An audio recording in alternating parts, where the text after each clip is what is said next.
ओम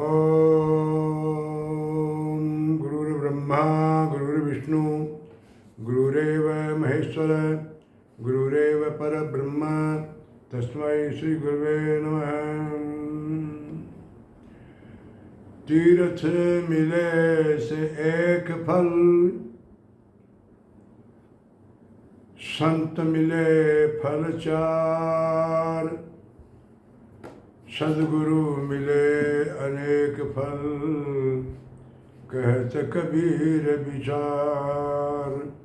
बोले सदगुरुदेव की जय। सभी भाई बहनों को नमन। प्यारे भाइयों, गीता हमारी भारतीय संस्कृति का सबसे बड़ा शास्त्र है। चारों वेद, 18 पुराण, 108 उपनिषद, रामायण, भागवत, सबका सार गीता। लोग कहते हैं गीता तपाया और घी। उसमें कोई दृष्टांत नहीं है, कोई कहानी नहीं है, उसमें उदाहरण नहीं है। पवित्र ज्ञान भगवान कृष्ण भगवान ने अर्जुन को बताया। अर्जुन ने पूछा कि प्रभु,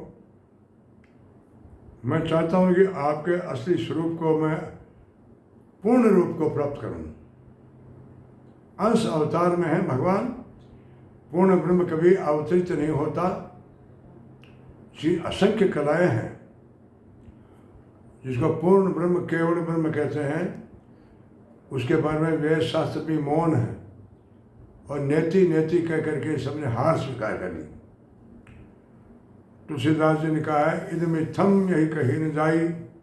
इदमिथम, यह ऐसा ही है, ऐसा कोई कह नहीं सकता। उसकी लीला को, उसकी महिमा को, उसकी माया को आज तक किसी ने पार नहीं पाया। इसलिए उस पूर्ण ब्रह्म को प्राप्त करने के लिए क्या करना होता है? तो भगवान ने कहा, अर्जुन, सबसे बड़ा योग जो है वो समर्पण योग है। अगर भक्त अपनी सारी इच्छाओं का, कामना, वासना, तृष्णा, क्रोध, अहंकार, जो भी विकार हैं, सारे विकारों का त्याग करके और भगवान को पूर्ण समर्पण कर दे, उसी को उस परम पिता परमेश्वर की प्राप्ति हो सकती है, नहीं तो नहीं। मीरा ने भी समर्पण किया तो सबसे बड़ा योग समर्पण हो गया। शिवरी ने भी किया, रैदास ने किया, असंख्य हमारे ऋषियों ने समर्पण किया, भगवान के उस स्वरूप को पाने के लिए किए। लेकिन फिर भी वो उसकी लीला को पार न पाए। वो लिखा है, एक कवि ने लिखा है, शेष महेश गणेश दिनेश। शेषनाग जी का है, महेश नाम शंकर भगवान का है, गणेश जी और दिनेश सूर्य को कहते हैं। शेष महेश गणेश दिनेश, सुरेश इंद्र को कहते हैं।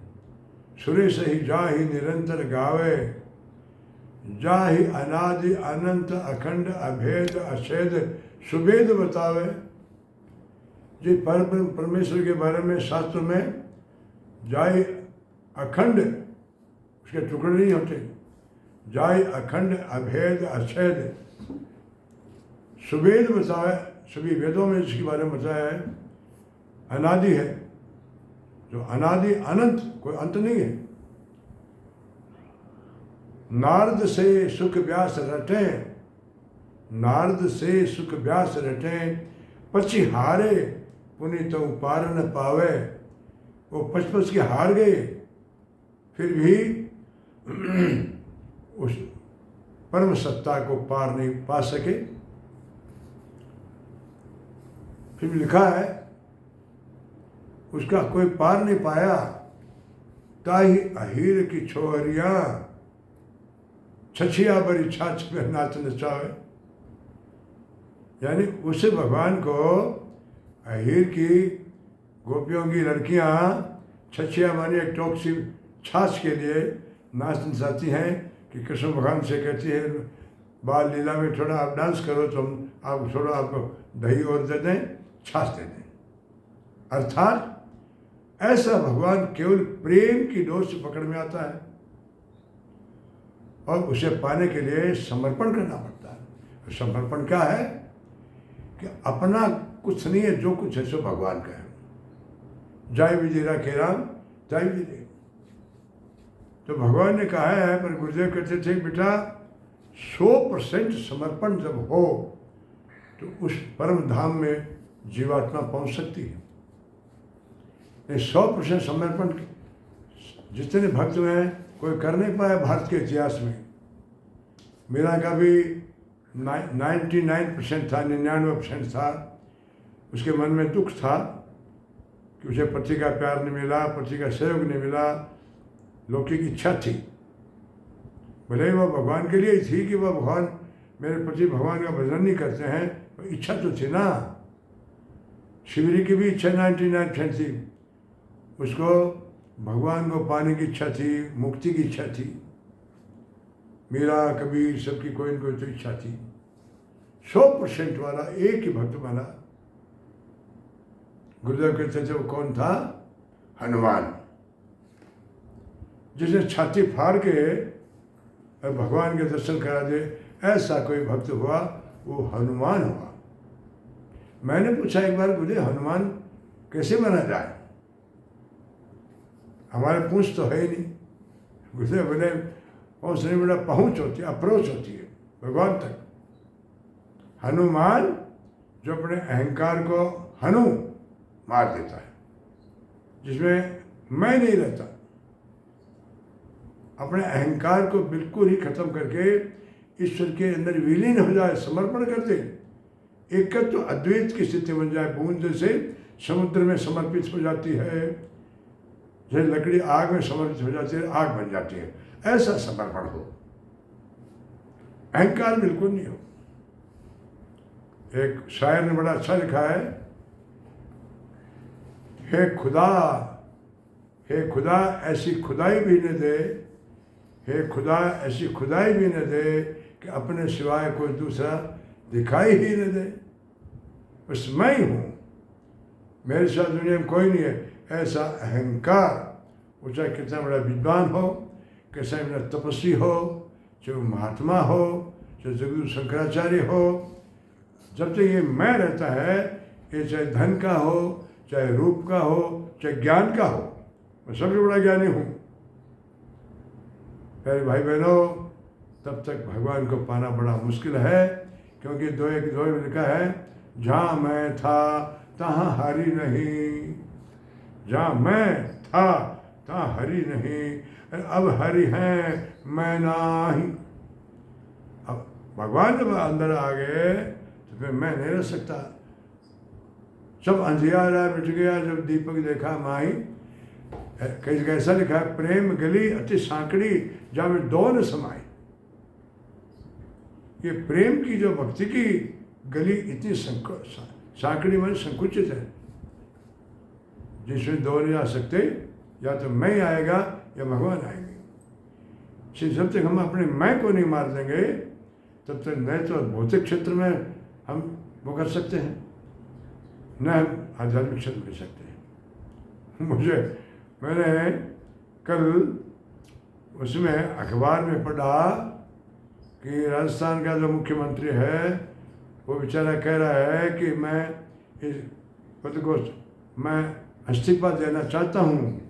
बार बार मेरे मन में इस्तीफा देने की, मैं इस्तीफा देते हुए रिज़ाइन दे दूँ, ये पद मेरा पीछा नहीं छोड़ता। मुझे बहुत हंसी आई। वो अपने मुंह से ही कह रहा है, क्या करूँ, ये पद मेरा पीछा नहीं छोड़ती, हजार पद की लालसा मेरी मिटती नहीं है।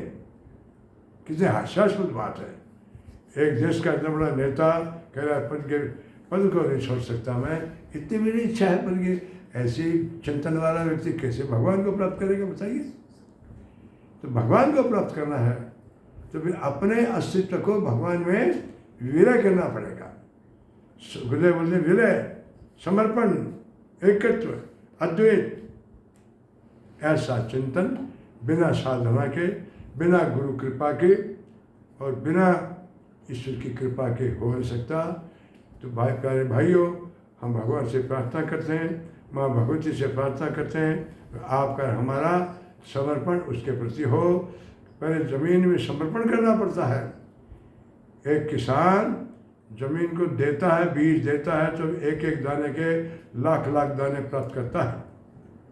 ये ईश्वर की विधा है, उसका नियम है कि देना है तो लेना है तो देना सीखो, लेना है तो देना सीखो, और जीना है तो मरना सीखो। इसलिए अंग्रेजी में कहते हैं गिव एंड हैव, दो और लो। फिर दीजिए, फिर अपने आप मिलेगा। जमीन का बीज दीजिए और एक बीज लाख में बदल जाएगा। भगवान 1000 गुना देते हैं, वह लेते नहीं। पहले किसी से प्रेम करिए सच्चे दिल से, तो आपको सम्मान मिलेगा। आप सम्मान देंगे तो प्रेम मिलेगा, और प्रेम देंगे तो सम्मान मिलेगा। ये अन्योन्याश्रित है। ऐसा चिंतन, ऐसी भक्ति जो हम पूजन करें तो भगवान के चरणों में ध्यान करके करेंगे। मन कहीं जा रहा है, माला कहीं जा रही है, लाभ नहीं होने वाला। इसलिए अपने इष्ट को प्राप्त करने के लिए, अपने लक्ष्य को प्राप्त करने के लिए वह समर्पण करना पड़ेगा। और भगवान की कृपा से समर्पण ही सबसे बड़ी साधना में हम अपने अस्तित्व को विलीन करें। ऐसी प्रार्थना के साथ अपनी बात समाप्त करता हूँ।